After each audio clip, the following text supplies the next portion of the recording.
Hello అండి, ముందుగా అందరికీ నాకు స్వయం సమాచారం ఛానల్కి స్వాగతం.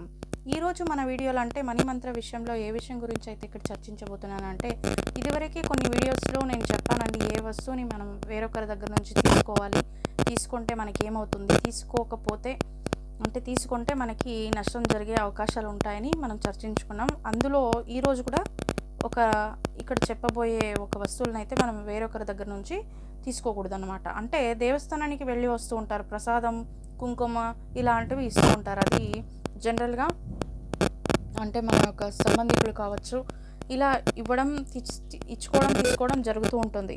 అది కామన్గా అందరికీ తెలిసిందే. కాకపోతే విభూతిని ఎవరి చేత నుండి కూడా మనం తీసుకోకూడదండి. ఇలా వాళ్ళు దేవస్థానాలకు వెళ్ళి వచ్చినప్పుడు విభూతి ఇచ్చినప్పుడు మీరు అవాయిడ్ చేయలేని సిచ్యువేషన్లో కనుక ఉంటే తీసుకొని దాన్ని ఏదైనా ఒక కుండీలో వేసేయండి. అంతేకాని మీరు ధారణ చేయకూడదు, దాన్ని మీరు ఎట్టి పరిస్థితుల్లో తీసుకోకూడదు. విభూతిని తీసుకుంటే మీకు ఆ రోజు నుంచి బ్యాడ్ టైం స్టార్ట్ అయిందని అర్థం.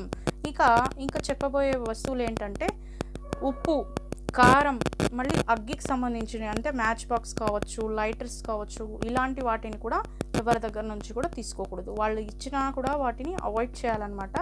వీటన్నింటినీ మనం తీసుకోకూడదు. తర్వాత అంటే ఈ కర్చీఫ్, నాప్కిన్ని కూడా తీసుకోకూడదు.